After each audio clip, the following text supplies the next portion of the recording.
کے پیارے نبی فرماتے ہیں ان اللہ یرفع بہذا الکتاب اقواما ویضع بہ آخرین، اللہ تعالیٰ اس قرآن کے ذریعے بہت سارے لوگوں کو عزت دے گا اور اس قرآن کو چھوڑنے کی وجہ سے بہت سارے لوگوں کو ذلیل بھی کرے گا۔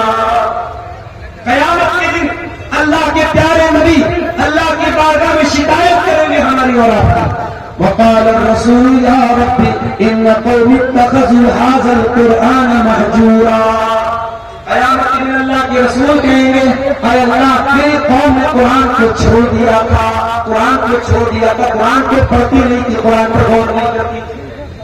آج الحمدللہ بنگلہ زبان میں قرآن کا انواد موجود ہے، ہندی اور انگلش میں قرآن کا ٹرانسلیشن موجود ہے، اردو میں قرآن کا ترجمہ اور تفسیر موجود ہے۔ قرآن کو پڑھو میرے بھائیوں، قرآن کو سمجھنے کی کوشش کو دیکھ کر اللہ کے پیارے حبیب صلی اللہ علیہ وسلم کی وہ حدیثیں ہمیں یاد آتی ہیں۔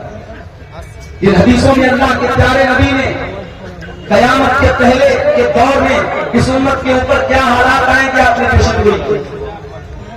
مثال کے طور پر ایک حدیث ابو داؤد کے اندر ہے، حدیث کے راوی حضرت ثوبان رضی اللہ تعالیٰ عنہ ہے، اللہ کے پیارے نبی صلی اللہ علیہ وسلم فرماتے ہیں یوشک الامم ان تداعی علیکم کما تداعی الکلب الی قصاتھا، وہ زمانہ بہت قریب ہے جب دنیا کی ساری قومیں تم پر ٹوٹ پڑیں گی، تم پر حملہ آور ہو جائیں گی، تم کو مارنے تمہیں کاٹنے کے لیے دوڑ پڑے جس طریقے سے کھانے والے دسترخوان پر ٹوٹ پڑتے ہیں، پیالے پر ٹوٹ پڑتے ہیں، دنیا کی قومیں تم پر ٹوٹ پڑتی ہیں۔ صحابہ کرام نے پوچھا من قلت نحن یومئذ یا رسول اللہ، اے اللہ کے رسول کیا ہماری تعداد کم ہوگی؟ آپ نے فرمایا لا بل انتم یومئذ کثیر، تمہاری تعداد بہت ہوگی، ولکنکم غثاء کغثاء السیل، لیکن تم سیلاب کی جھاگ کی طرح ہو جاؤ گے، جو پانی کے اوپر جو جھاگ ہوتا ہے، جو بلبلا ہوتا ہے، جس کی اپنی کوئی حیثیت نہیں ہوتی، اپنی کوئی ویلیو نہیں ہوتی، اپنی کوئی طاقت نہیں ہوتی، تم اتنے بے ویلیو ہو جاؤ گے، ہماری کوئی حیثیت نہ ہوگی۔ اللہ تبارک و تعالیٰ دشمنوں کے دلوں سے تمہارے رعب و دبدبہ کو نکال دے گا اور تمہارے دلوں میں اللہ تعالیٰ کمزوری ڈال دے گا۔ صحابہ نے پوچھا اللہ کے نبی کون سی کمزوری ڈال دے گا؟ آپ نے فرمایا دنیا کا کراہیت الموت، تم دنیا سے بہت زیادہ محبت کرنے لگو گے اور موت سے بہت زیادہ نفرت کرنے لگو گے۔ میرے بھائیوں، آج کی تقریر میں میں چاہتا ہوں کہ قرآن و حدیث کی روشنی میں ہم اسباب کا پتہ لگائیں، ان ریزنز پر غور کریں، ان کارنوں اور ان وجوہات پر ہم غور کریں جن وجوہات نے آج دنیا کی سب سے عظیم قوم سے آج ہمیں اس ذلت و رسوائی کو اکٹھے کر پہنچا ہے۔ دنیا میں اربوں کی تعداد میں ہونے کے باوجود جس طریقے سے ہمارے جان و مال اور ہماری عزت و آبرو کی ویلیو اس قدر حقیر ہو چکی ہے، یہ حالات کیوں پیدا ہوئے ہیں؟ آئیے ذرا قرآن اور حدیث کے اوراق پر پڑھیں۔ اس ذلت و رسوائی کی سب سے بڑی وجہ میرے بھائیوں، ہم اور آپ مسلمان ہیں اور ہمارے دین کی پہچان رب کی توحید ہے۔ ہم ایک اللہ کی عبادت کرنے والے، اس کے آگے سر جھکانے والے، اسے مشکل کشا ماننے والے، اس کے آگے اپنی پیشانی کو رگڑنے والے ہیں۔ ہم 5 ٹائم کی نماز میں کم سے کم 17 بار اپنے رب کے سامنے اقرار کرتے ہیں ایاک نعبد و ایاک نستعین، الہی عبادت کرتے ہیں تو تیری کرتے ہیں، الہی مدد مانگتے ہیں تو تجھ سے مانگتے ہیں۔ ہمارے دین کا جو کلمہ ہے وہ کلمہ بھی اللہ سے شروع ہوتا ہے۔ ہم اللہ کی توحید کا اقرار کرنے کے ساتھ ساتھ تمام معبودان باطلہ کی عبادت کا انکار کرتے ہیں اور ہم کہتے ہیں اشہد ان لا الہ الا اللہ، میں گواہی دیتا ہوں اللہ کے سوا کوئی عبادت کے لائق نہیں ہے۔ جب تک ہم غیر اللہ کی عبادت کا انکار نہ کریں اللہ کی توحید کا حق ادا نہ کر سکیں۔ مگر آج افسوس کی بات ہے جو جس سے توحید پھیلی جہاں میں وہ بدلا گیا آ کے ہندو سے کا۔ آج اس بھارت کی سرزمین پر جب ہمارے غیر مسلم بھائی جب اسلام کو سمجھنا چاہتے ہیں، اسلام کی چھوی ان کے سامنے مزاروں کی شکل میں آتی ہے، درگاہوں کی شکل میں آتی ہے۔ ابھی آج کوئی بتا رہا تھا، کسی نیوز چینل پر ایک پروگرام چل رہا ہے، اس کا نام ہے پاکھنڈ کی پول۔ اس میں مختلف مذہب کے لوگوں کے یہاں جو پاکھنڈ ہے، اس پاکھنڈ کی پول کھولی جاتی ہے، اس میں کچھ مسلمان باباؤں کی پول نہیں کھولی۔ یہ پوری قوم کے لیے شرم کی بات نہیں ہے۔ اسلام پاکھنڈ کا دین نہیں ہے میرے بھائی، اسلام تو بڑا ٹرانسپیرنٹ دین ہے۔ اسلام میں جھوٹ کی، مکر و فریب کی، دھوکہ دھڑی کی کوئی گنجائش نہیں۔ آج اسلام کا ماننے والا کہاں کہاں سجدہ کر رہا ہے۔ آپ یقین کریں، کتے اور بلی کی قبروں پر سجدہ ہو رہا ہے، ہندوستان میں مسلمان کر رہا ہے۔ ریلوے لائن کی پٹریوں پر قبریں اور مزاریں بنائی گئی اور ان کی عبادت ہو رہی ہے۔ اور اتنا ہی نہیں، ان شرک کے اڈوں پر کون سا ایسا برائی کا کام ہے جو نہیں ہو رہا ہے۔ مولانا الطاف حسین حالی نے 100 سال پہلے نقشہ کھینچا تھا، آج 2024 چل رہا ہے، 100 سال سے اوپر کا عرصہ گزر چکا ہے، مگر مولانا حالی کی یہ اشعار جب پڑھتے ہیں ایسا لگتا ہے کہ آج کے حالات کو دیکھ کے انہوں نے کہا تھا، کیا کہا تھا؟ کرے غیر کر بت کی پوجا تو کافر، کواکب میں مانے کرشمہ تو کافر، جھکے آگ پر بہر سجدہ تو کافر، جو ٹھہرائے بیٹا خدا کا تو کافر، مگر مومنوں پر اشارہ ہے راہیں، پرستش کرے شوق سے جس کی چاہیں، نبی کو جو چاہیں خدا کر دکھائیں، اماموں کا رتبہ نبی سے بڑھائیں، مزاروں پہ جا جا کے نظریں چڑھائیں، شہیدوں سے جا جا کے مانگے دعائیں، نہ توحید میں کچھ کمی اس سے آئے، نہ اسلام بگڑے نہ ایمان جائے۔ مسلمان کا ایمان بڑا پکا ہے صاحب، وہ شرک کرے، وہ پتھر کے آگے سجدہ کرے اور تب بھی اس کی توحید سلامت ہے نہیں میرے بھائی۔ ابھی آپ نشے گرام صاحب کی تقریر میں بات سنی اور میں 3 سوال ہوگا، اس میں پہلا سوال اللہ کے بارے میں ہوگا، من ربک، تیرا رب کون ہے؟ قبر پہ سر جھکانے والا اس سوال کا جواب نہیں دے پائے گا، کسی پیڑ کے آگے جھکنے والا اس سوال کا جواب نہیں دے پائے گا، کسی دھاگے کو مشکل کشا ماننے والا اس سوال کا جواب نہیں دے پائے گا۔ ربی اللہ، قبر میں منکر نکیر جب پوچھیں گے تو موحد جواب دے گا، توحید والا جواب دے گا، اس نے زندگی کو توحید کی بنیادوں پر گزارا ہے وہ جواب دے گا میرا گھر اللہ ہے۔ اور میں آپ کی غلط فہمی دور کر دوں، ہمارے بہت سارے بھائی شرک کا کام کرتے ہیں اور جب ان کو سمجھاؤ تو کہتے ہیں کوئی مسئلہ نہیں، ہمارے پیر صاحب ہمیں بچا لیں گے، ہمارے حضرت صاحب ہمیں بچا لیں گے، یہاں تک کہا جاتا ہے کہ اللہ کے پیارے نبی ہمیں بچا لیں گے۔ معاف کرنا میرے بھائیوں، شرک کرنے والے کو اللہ کے پیارے نبی کی شفاعت بھی نصیب نہیں ہوگی۔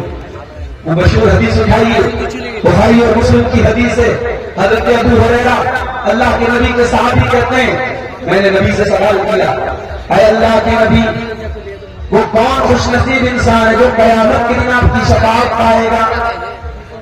اے اللہ کے نبی، مسمنا صدر الناس بشفاعتک کا یوم القیامہ، قیامت کے دن آپ کی شفاعت کس کو ملے گی؟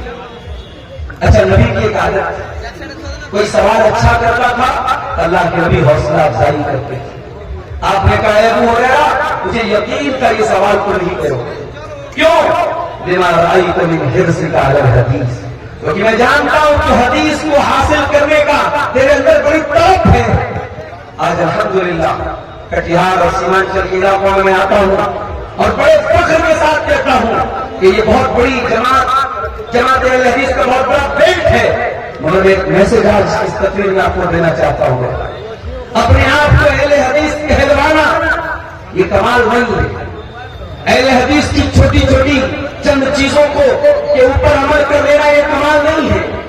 اگر کوئی سمجھتا ہے کہ سینے پر ہاتھ باندھ لینے سے، رفع الیدین کر لینے سے، آمین زور سے بول لینے سے کسی نے اپنے آپ کو اہل حدیث ثابت کر دیا، تو اس نے اہل حدیثیت کا مطلب نہیں سمجھا، اس نے سلفیت کا مطلب نہیں سمجھا۔ ارے اہل حدیث وہ ہے جس کا اخلاق بھی اہل حدیثوں والا، جس کی گفتار بھی اہل حدیثوں والی، جس کا کردار بھی اہل حدیثوں والا، جس کی شادی بیاہ بھی اہل حدیثوں والا، جس کے معاملات بھی قرآن و حدیث والا۔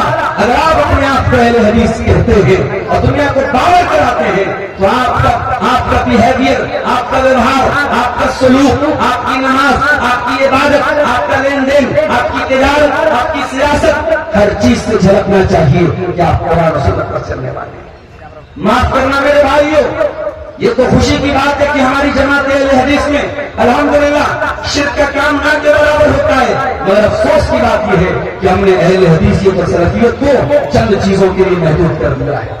آج کتنے ہمارے اہل حدیث بھائی ہیں جن کا لین دین بے حد خراب ہے، کتنے ہمارے اہل حدیث بھائی ہیں جن کی شادی بیاہ میں باقاعدہ جہیز کی ڈیمانڈ ہو رہی ہے اور غیر مسلموں کے رسم و رواج کو فالو کیا جا رہا ہے۔ معاف کرنا میرے بھائیوں، نبی کے صحابی ابو ہریرہ نبی سے سوال کرتے ہیں، اے اللہ کے نبی مجھے بتائیے قیامت کے دن وہ کون سا خوش نصیب ہوگا جس کو آپ کی شفاعت نصیب ہوگی؟ اللہ کے نبی فرماتے ہیں، اے ابو ہریرہ مجھے پتا تھا کہ تو حدیث کو سیکھنے کا بڑا طلبگار ہے۔ یہ طلب اپنے اندر پیدا کرو اے سیمانچل کے لوگوں، اے شیرسابادی برادری سے تعلق رکھنے والوں، اپنے کانوں کو کس سے کہانیوں کو سننے کا عادی نہ بناؤ، اپنے کانوں کو فضول چیزوں کا عادی نہ بناؤ، ان کانوں کو عادت ڈلواؤ رب کے قرآن کی اور ان کانوں کو عادت ڈلواؤ رسول کی سنتوں کی۔ اپنے گھروں میں قرآن و حدیث کا درس رکھواؤ، اپنی عورتوں کو اپنی لڑکیوں کو عالمہ بناؤ، اپنے بچوں کو عالم بناؤ، ان مسجدوں کو آباد کرو، ان مدرسوں کو آباد کرو۔ واللہ یہ شرم کی بات ہے، یہ غیرت کی بات ہے، یہ چوروں میں پانی میں ڈوب مرنے کی بات ہے۔ ان مدرسوں کو چلانے کے لیے آپ کے آگے بھیک مانگنی پڑے، ان مسجدوں کو بنانے کے لیے آپ کے آگے بھیک مانگنی پڑے۔ میں جانتا ہوں آپ کے اندر وہ پوٹینشیل ہے، اللہ نے آپ کو اتنا دیا ہے، آپ کھڑے ہو جائیں اپنے علاقے کی مسجد بنانے کے لیے، آپ کو باہر کہیں جانا نہیں پڑے گا۔ اسی کٹیہار کے بہت سارے علاقوں میں میں نے دیکھا کہ لوگ مینجمنٹ کے ساتھ اچھے طریقے سے اپنے گاؤں بھر میں چندہ کرتے ہیں اور بڑے بڑے خرچوں کا بھار اپنے کندھوں پر اٹھا لیتے ہیں۔ جب دل میں جذبہ ہوگا بھائی تو روزانہ مزدوری کرنے والا بھی نیکی کے کام میں حصہ لے سکتا ہے۔ میرے پیارے ساتھیوں، نبی نے تعریف کی ابو ہریرہ کی کہ اے ابو ہریرہ تیرے اندر حدیث کو سیکھنے کی طرف ہے، اور پھر نبی نے جواب دیا کہ اے ابو ہریرہ سن لو، اسعد الناس بشفاعت یوم القیامہ من قال لا الہ الا اللہ خالصا من قبل نفسی۔ اے ابو ہریرہ قیامت کے دن وہ خوش نصیب انسان جس کی میں شفاعت کروں گا، جس کو میری شفاعت نصیب ہوگی، وہ قبر پرست نہیں ہوگا، وہ بت پرست نہیں ہوگا، وہ پیڑ پرست نہیں ہوگا، وہ بابا پرست نہیں ہوگا، وہ پیر پرست نہیں ہوگا، وہ تعویذ ماننے والا نہیں ہوگا، وہ ڈنڈا مارنے والا نہیں ہوگا، وہ پتھروں کو اپنا مشکل کشا ماننے والا نہیں ہوگا۔ وہ کون ہوگا؟ من قال لا الہ الا اللہ من قبل نفسہ، جس نے اپنے دل کی گہرائی سے لا الہ الا اللہ پڑھا ہوگا، جو توحید پر ہوگا، جو رب کی توحید پر ہوگا، قیامت کے دن اللہ کے نبی کی شفاعت ہوگی۔ اس لیے توحید کی حفاظت کرو۔ اپنی ماں بہنوں سے کہنا چاہتا ہوں، میں نے اسی علاقے میں دیکھا ہے اور اہل حدیثوں میں بھی بدعقیدگیاں آنے لگی ہیں، ان کی عورتوں میں بھی فضول رسم و رواج اور فضول توہمات آنے لگے ہیں۔ اپنے گھر کی عورتوں پر نظر رکھو، ان کو کوئی ایسے کام کرنے کی اجازت نہ دو۔ اس امت میں شرک آئے گا تو پہلے عورتوں میں آئے گا۔ اللہ کے پیارے نبی فرماتے ہیں، صحیح مسلم کی روایت ہے، لا تقوم الساعة حتى تضطرب علیات نساء دوس حول ذی الخلصہ۔ قیامت اس وقت تک نہیں آئے گی جب تک میری امت کا ایک قبیلہ ہوگا، قبیلہ دوس جو ابو ہریرہ رضی اللہ عنہ کا قبیلہ ہے، اس قبیلے کی عورتیں ذوالخلصہ بت کے آگے چکر لگائیں گی۔ مسلمان عورتیں بت کا طواف کریں گی، بت کے آگے چکر لگائیں گی، یعنی شرکیہ کام کریں گی۔ میرے پیارے ساتھیوں، آج امت ذلیل اور رسوا ہے، اس کی پہلی وجہ یہ ہے کہ ہم شرک کرتے ہیں۔ اور آگے بڑھیے، ہماری ذلت و رسوائی کی دوسری بڑی وجہ، ہم کیوں دنیا میں ذلیل ہیں؟ کیونکہ اپنے مقصد حیات کو ہم نے بھلا دیا۔ ہماری زندگی کا مقصد کیا ہو گیا؟ کھانا، کمانا، انجوائے کرنا۔ آج گاؤں دیہات میں جاتا ہوں، واللہ دل خون کی آنسو ہوتا ہے، ان نوجوانوں کی زندگی کہاں بسر ہو رہی ہے؟ کوئی نشے میں ڈوبا ہوا ہے، کوئی پارن موویز میں ڈوبا ہوا ہے، کوئی زناکاری میں ڈوبا ہوا ہے، کوئی لواطت کے جیسے گندے کھلونے کام میں ڈوبا ہوا ہے، کوئی دن رات موبائل پر گیم کھیل رہا ہے۔ اے نوجوان، اے امت کے نوجوان، امت کی نگاہیں تجھے تلاش کر رہی ہیں، امت کی نگاہیں منتظر ہیں کہ تو کب آئے گا اور امت کے درد کو محسوس کرے گا۔ اور تو گیم میں لگا ہوا ہے، تو زنا میں لگا ہوا ہے، تو شراب میں لگا ہوا ہے، تو اپنی زندگی کے مقصد کو بھول کے بیٹھا ہے۔ میرے بھائیوں، اپنا پیٹ تو جانور نکال لیتا ہے، اپنے بچوں کو کتا بھی پال لیتا ہے، اپنی دنیا کی ضرورتوں کو تو جانور ہی پوری کر لیتا ہے۔ زندگی اتنی حقیر نہیں ہے، زندگی اتنی معمولی نہیں ہے۔ اللہ نے ہمیں کیوں پیدا کیا؟ فرمایا وما خلقت الجن والانس الا ليعبدون، میرے بندو میں نے تمہیں پیدا کیا ہے اپنی عبادت کے لیے، اپنی توحید کے لیے۔ میں نے تمہیں اس لیے پیدا کیا ہے کہ تمہاری زندگی کا ہر لمحہ اللہ کو راضی کرنے کے لیے گزرے۔ ہم جب جانور کی قربانی کرتے ہیں، ہمیں دعا کرتے ہیں، اس دعا میں کہتے ہیں ان صلاتی ونسکی ومحیایا ومماتی للہ رب العالمین، میری نماز اللہ کے لیے ہے، میری قربانی اللہ کے لیے ہے، میرا جینا اللہ کے لیے ہے، میرا مرنا اللہ کے لیے ہے۔ میری زندگی کا مقصد تیرے دین کی سرفرازی، میں اسی لیے مسلمان، میں اسی لیے نمازی۔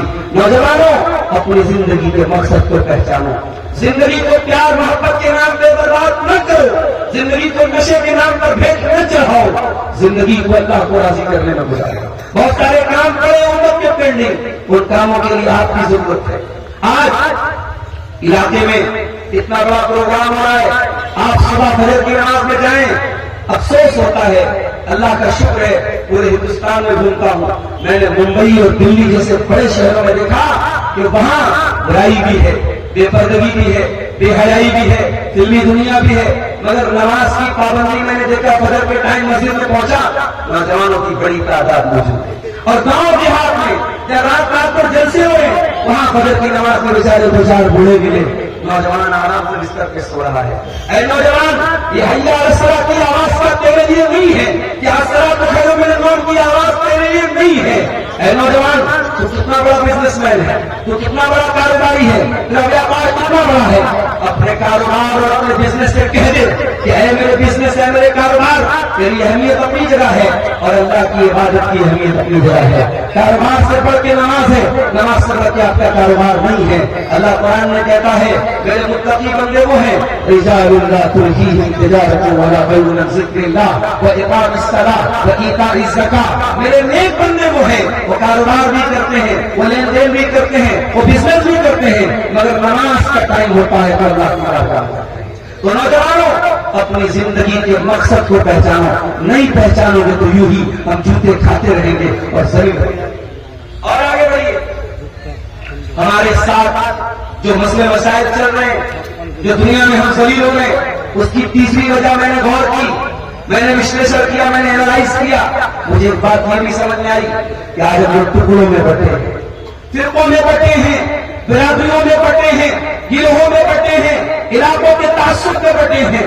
کوئی مسئلہ آتا ہے علاقہ گالی بن جاتا ہے، کوئی مسئلہ آتا ہے برادری گالی بن جاتی ہے، مسلمان کو گالی دے رہا ہے، مسلمان کو تانا مار رہا ہے۔ میرے بھائیوں، یہ جاہلیت کی چیز ہمارے اندر کیسے آ گئی؟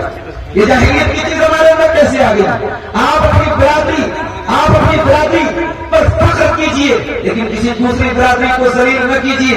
آپ اپنے علاقے پر بے شک فخر کیجئے، مگر کسی دوسرے علاقے کو ذلیل نہ کیجئے۔ یہ بٹوارے، یہ فرقہ پرستی، یہ فرقہ بندی کہاں سے آئی؟ میرے نبی نے تو ہمیں ایک کیا تھا، میرے نبی نے ایک کرنے کی بنیاد پر ہمیں ایک کیا تھا۔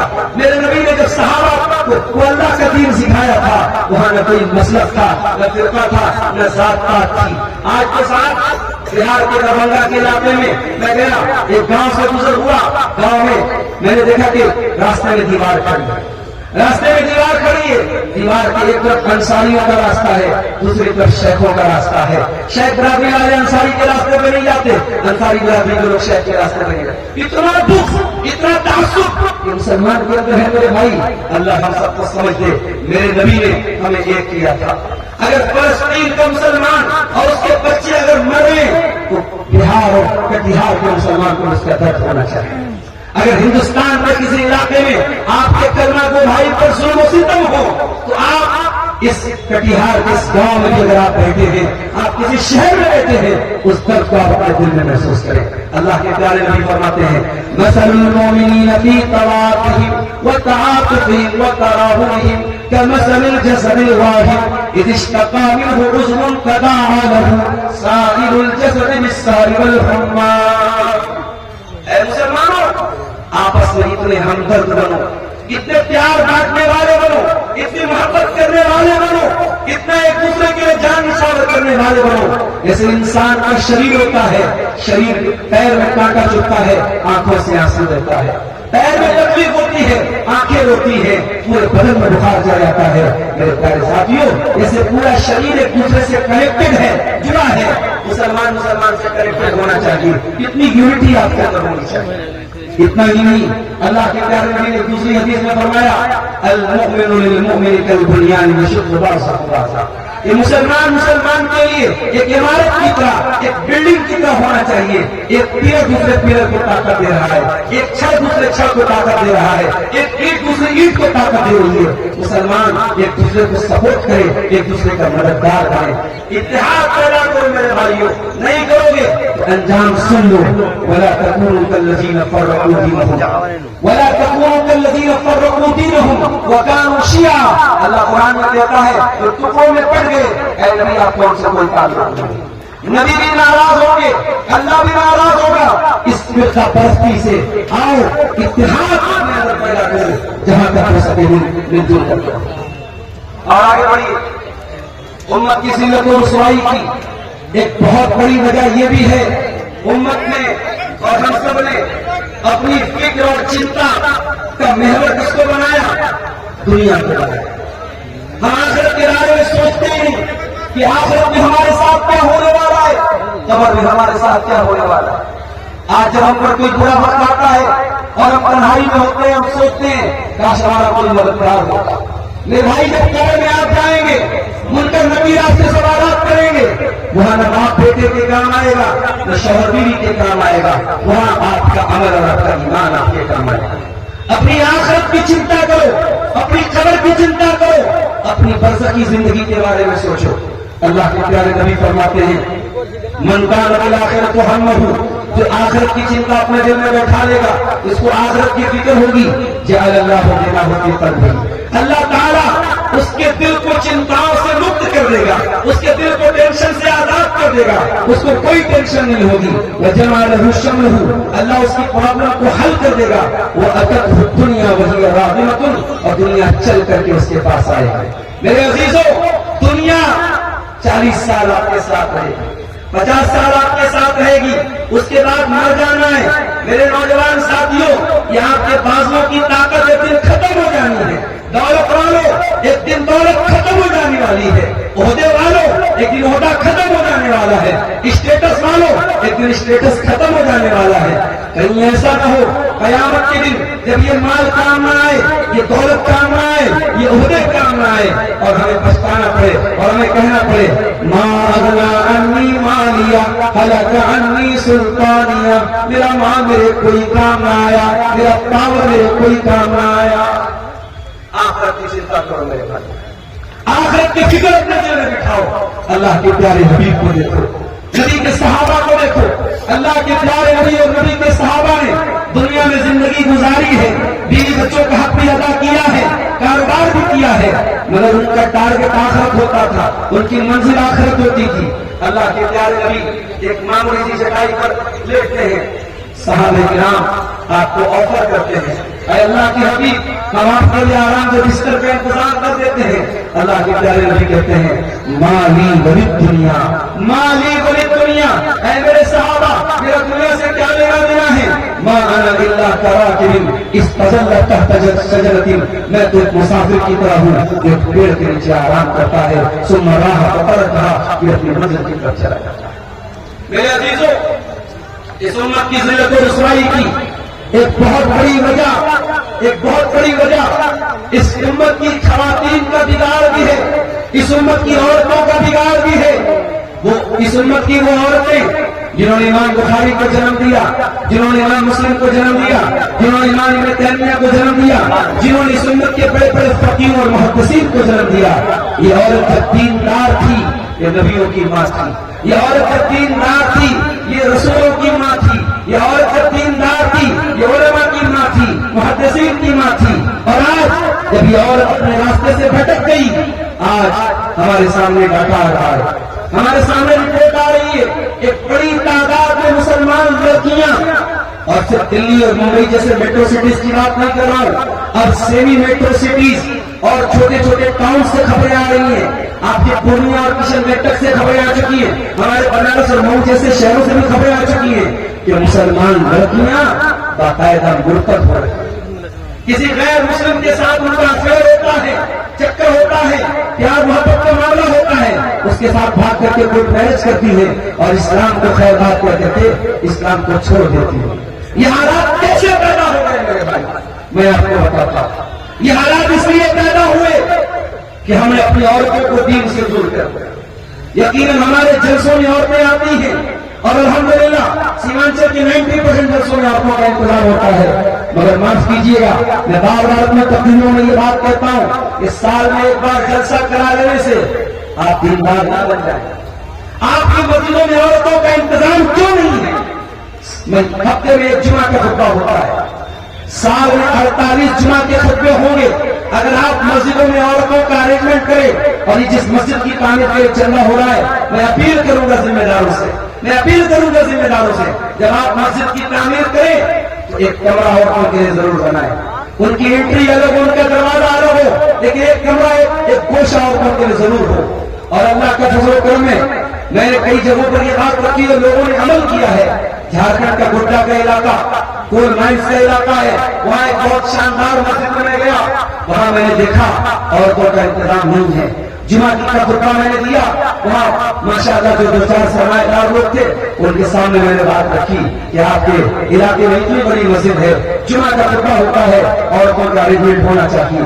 آئندہ سال جب میں وہاں گیا, اللہ کا شکر ہے ان لوگوں نے میری بات کو مانا اور وہاں عورتوں کا ارینجمنٹ کیا.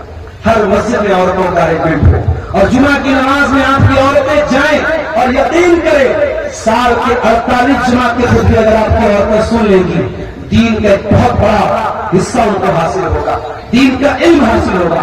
آج بہت ساری عورتیں دین سے دور ہیں میرے بھائی, اور خاص طور سے ہمارا وہ طبقہ جو مدرسوں سے پڑھا لکھا نہیں ہے, جو اسکولوں اور کالجوں میں پڑھا لکھا ہے, جو علماء سے دور ہے, جو دین سے دور ہے, اس طبقے میں اس طریقے کے واقعات زیادہ ہو رہے ہیں.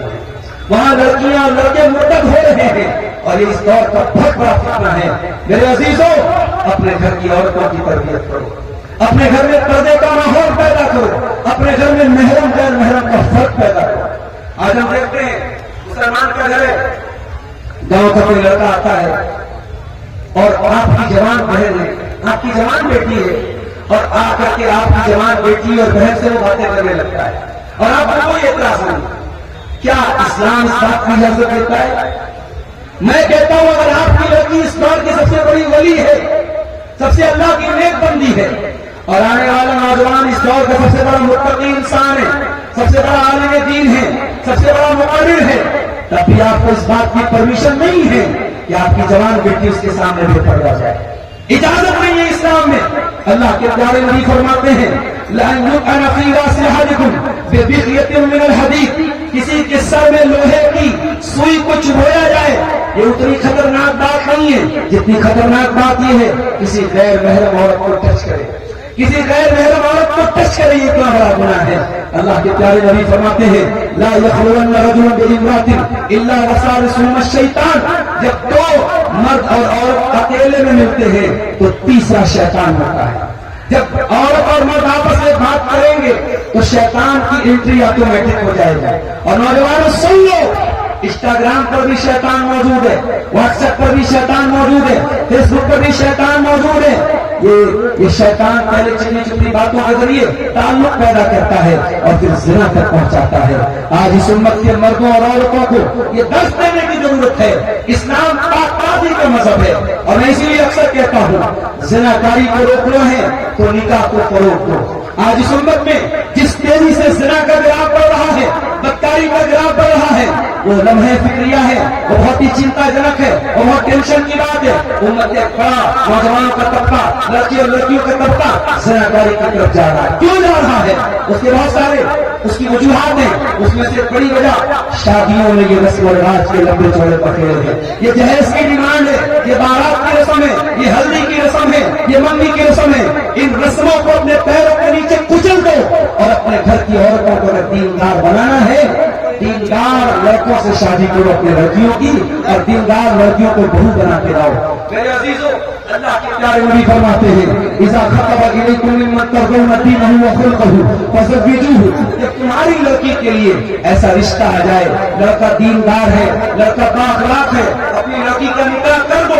یہ مت دیکھو کتنا پیسے والا ہے، کتنا اسٹیٹس ہے، اگر اچھا کھانے کمانے والا ہے، دیندار ہے، آپ کی بیٹی کو خوش رکھے گا، آپ کی بیٹی کا حق ادا کرے گا۔ نبی نے فرمایا نکاح کر دو، اگر ایسا نہیں کرو گے تکن فتنۃ فی الارض وفساد عریض، زمین میں فتنہ اور فساد۔ تو عورتوں کی اصلاح بہت ضروری ہے میرے بھائی۔ اور یاد رکھو، اپنی بہنوں سے کہنا چاہوں گا جو جلسوں اور پروگراموں میں آتی ہیں اور بن سمر کر کے آتی ہیں، میک اپ کر کے آتی ہیں، زیورات سے رکھ کر کے آتی ہیں، بڑے ادب سے ان سے کہنا چاہتا ہوں اگر آپ اس طریقے سے جلسے میں آتی ہیں تو آپ کا نہ آنا بہتر ہے، آپ کے جلسوں میں نہ آنا بہتر ہے۔ ارے میرا دین تو وہ دین ہے جو کہتا ہے کہ اگر عورت مسجد میں نماز پڑھنے کے لیے خوشبو لگا کے جاتی ہے، نبی نے فرمایا اس کی نماز قبول نہیں ہوگی۔ خوشبو لگا کر، ایسی خوشبو جو غیر مردوں کے نتھنوں تک پہنچے، ایسی خوشبو لگا کر کہ عورت کو مسجد میں نماز پڑھنے جانے کی پرمیشن نہیں ہے، تو جلسے اور پروگرام میں آنے کی پرمیشن کیسے ہو جائے گی؟ میرے پیارے ساتھیوں، قرآن کہتا ہے وَلَا تَبَرَّجْنَ تَبَرُّجَ الْجَاهِلِيَّةِ الْأُولَىٰ، اے مسلمان عورتوں، تم جب گھر سے نکلا کرو بن سمر کر کے نہ نکلا کرو، بناؤ سنوار کر کے اپنے آپ کو ایٹریکٹیو بنا کر کے آکرشک بنا کر کے نہ نکلا کرو۔ اگر عورت گھر سے نکلے پردے میں نکلے، سادہ لباس میں۔ اپنی چھوٹی چھوٹی بچیوں کو سمجھاؤ۔ میں بعض جگہ گھروں میں گیا مہمان کے طور پہ، عالم کے لوگ عزت تو کرتے ہی الحمدللہ اکثر جگہوں پر، اب اس گھر کے بچے بھی آتے ہیں مسافہ کرنے۔ 5 سال کی 6 سال کی بچی آتی ہے، لڑکے نے مسافہ کے لیے ہاتھ بڑھایا، لڑکی نے ہاتھ نہیں بڑھایا۔ لڑکی نے کہا میرے ابا نے منع کیا ہے کہ لڑکیوں کو آدمی لوگوں سے مسافہ نہیں کرنا چاہیے۔ یہ 6 سال کی بچی کو یہ تعلیم کس نے دی؟ یہ باپ نے دی۔ مہاراشٹر میں ایک علاقہ ہے شولاپور، ایک جگہ پر میں گیا، وہاں 5 سال کا بچہ دادا کے ساتھ رات میں سوتا ہے اور دادا سورہ ملک کی تلاوت کر کے سوتے ہیں۔ 5 سال کا بچہ دادا کی سورہ ملک کی تلاوت سن کر کے، سورہ ملک تقریباً 3 صفحے کی سورت ہے اور بڑے بڑے مردوں کو یاد نہیں ہوتی، 5 سال کے بچے نے دادا سے سن کے یاد کیا۔ اور ابھی لیٹسٹ نیوز ہے 2 مہینہ پہلے، ممبئی کا ایک علاقہ ممبرا ہے، وہاں پر ایک 6 سال کے بچے نے قرآن پورا کا پورا حفظ کر لیا اور صرف 6 مہینے میں اس نے پورا قرآن یاد کر لیا۔ میرے عزیزوں، یہ تمام چیزیں تربیت پر ڈیپینڈ کرتی ہیں۔ آپ اپنے بچوں کی کیا تربیت کرتے ہیں؟ آپ کے گھر میں موبائل پر کیا دیکھا جاتا ہے؟ آپ کے گھر کا ماحول کیسا ہے؟ ماں کیسی ہے؟ باپ کیسا ہے؟ اس پر ڈیپینڈ کرتا ہے۔ اگر عورتوں کو سنوارنا ہے، اگر نوجوانوں کو سنوارنا ہے، اگر نئی نسل کو بنانا ہے، ہمیں اپنے بچوں کی اچھی تربیت بھی کرنی پڑے گی۔ اور آگے بڑھیے، اس امت کی ذلت و رسوائی کی ایک بہت بڑی وجہ یہ بھی ہے کہ آج ہم نے قرآن کو چھوڑ دیا ہے، قرآن سے دور ہو گئے ہم۔ آج موبائل 1 منٹ کے لیے ڈسچارج ہو جائے ہم بے چین ہو جاتے ہیں۔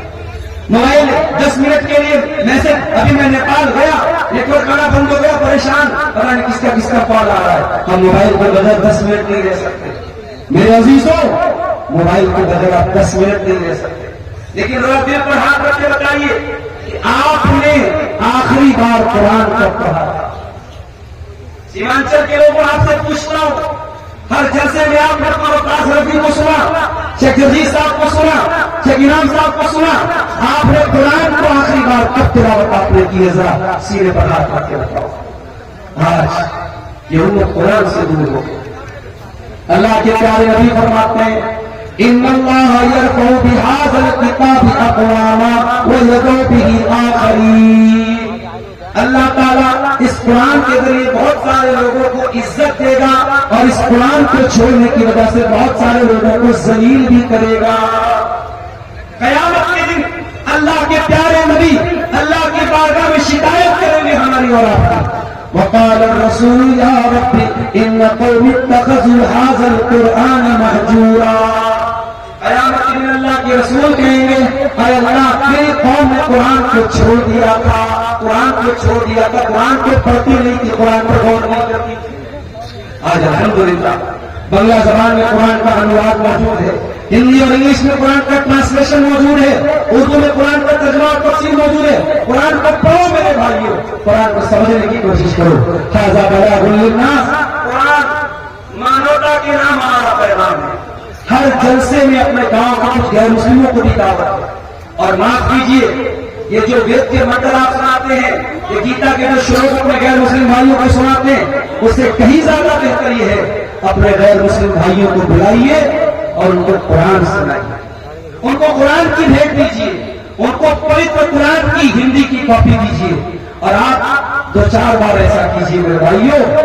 میں نے بہت سارے ایسے غیر مسلموں کو دیکھا ہے جو اسلام کے بڑے کٹر دشمن تھے, لیکن کسی کی ایک تبلیغ سے, ایک بہت بڑے عالم ہماری جماعت اہل حدیث کے ہیں مولانا عبداللہ جولم عمری ندوی, نام سنا ہوگا آپ نے, یہ نیپال کے رہنے والے ہیں اور یہ بہت تمل ناڈو میں پڑھاتے ہیں جامعہ دارالسلام احمدآباد میں حدیث کے استاد. ایک مرتبہ بنارس آئے, میں بھی ملنے گیا, انہوں نے کہا مولانا صاحب آپ اتنے بڑے وقت ہیں, خطیب ہیں, آپ اپنے شہر کے غیر مسلموں کو کیا اسلام کی تبلیغ کرتے ہیں؟ میں نے کہا نہیں, ایسا کوئی ماحول نہیں ہے, بنارس تو بھی دھارمک شہر ہے, وہاں ایسا ماحول نہیں ہے. تو مولانا عبداللہ جولم عمری ندوی کو میں نے دیکھا, ہمت دیکھی انسان.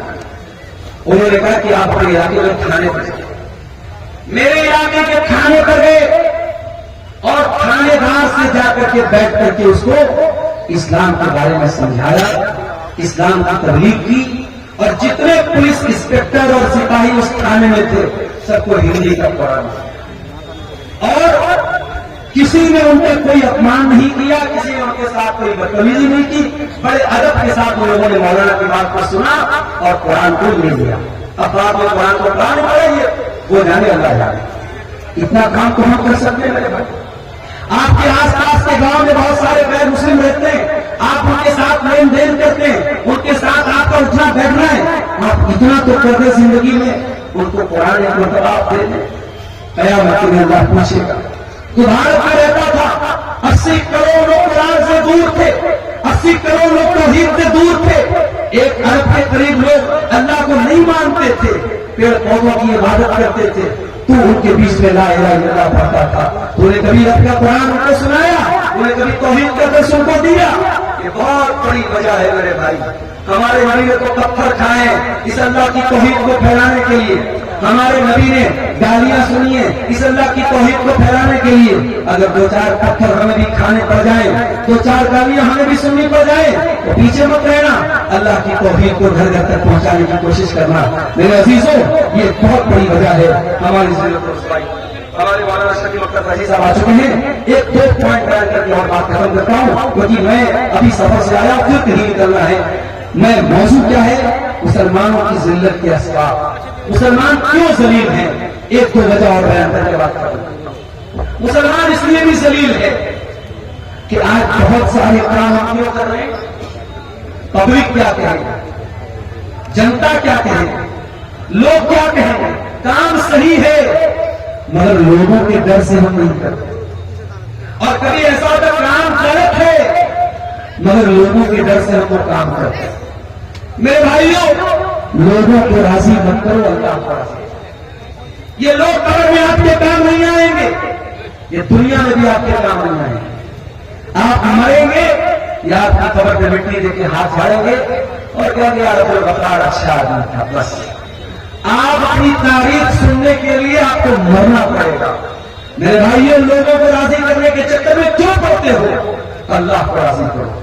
اللہ کے پیارے نبی فرماتے ہیں, من التمس رضا اللہ بسخط الناس, جو اللہ کو راضی کر دے اور لوگوں کو ناراض کر دے, لوگوں کو ناراض کر کے اللہ کو راضی کر دے, کفاہ اللہ ملونۃ الناس, اللہ اس کے لیے کافی ہو جائے گا. اور جو لوگوں کو راضی کرنے کے چکر میں اپنے رب کو ناراض کر دے, اپنے مالک کو ناراض کر دے, اللہ کے پیارے حبیب فرماتے ہیں وَقَلَهُ اللَّهُ إِلَى النَّاسِ, اللہ تعالیٰ اس سے لوگوں کے حوالے کرے.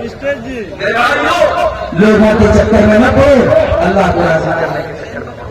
اور آخری بات, اس بات پر اپنی گفتگو کو ختم کرتا ہوں. دین کا کوئی بھی کام آج ہم کرتے ہیں, افسوس کی بات ہے ہمارے دین کے کاموں میں اخلاص ختم ہو رہا ہے, ریاکاری آ رہی ہے, دکھاوا آ رہا ہے. ہم مسجد میں بھی چندہ دیتے ہیں, مدرسے میں بھی دان دیتے ہیں, غریبوں کی مدد کرتے ہیں. ہم چاہتے ہیں ہمارا فوٹو اخبار میں آئے, ہماری تصویر سوشل میڈیا پر آئے. نہیں میرے بھائی, کچھ نیکی ایسی کر کے جاؤ جو آپ کو پتا ہو, اللہ کو پتا ہو. کچھ نیکی ایسی کر کے جاؤ جس کا مقصد صرف اللہ کو راضی کرنا ہو. جمعہ کے دن, کل جمعہ کا دن ہے, آپ جمعہ کے دن فجر کی نماز پڑھنے مسجد میں جائیں گے. اگر امام صاحب کو پتا ہوگا تو پہلی رکعت میں پڑھائیں گے سورہ سجدہ, اور دوسری رکعت میں پڑھائیں گے سورہ دہر. سورہ دہر میں اللہ کہتا ہے میرے نیک بندے کو ہوتے ہیں وَيُطْعِمُونَ الطَّعَامَ عَلَىٰ حُبِّهِ مِسْكِينًا وَيَتِيمًا وَأَسِيرًا. میرے نیک بندے وہ ہیں, میرے جنتی بندے وہ ہیں جو یتیم کو کھانا کھلاتے ہیں, غریب کو کھانا کھلاتے ہیں, قیدیوں کو کھانا کھلاتے ہیں.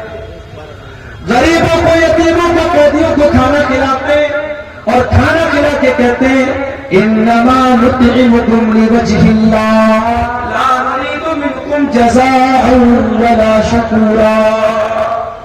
ہم تو اللہ کے لیے کھانا کھلاتے ہیں, ہمیں تم سے کوئی شکریہ نہیں چاہیے, کوئی تھینک یو, کوئی دھنیہ واد نہیں چاہیے, کوئی بدلہ, کوئی ریوارڈ نہیں چاہیے.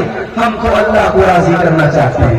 اِنَّا نَخَافُ مِن رَّبِّنَا يَوْمًا عَبُوسًا قَمْطَرِيرًا.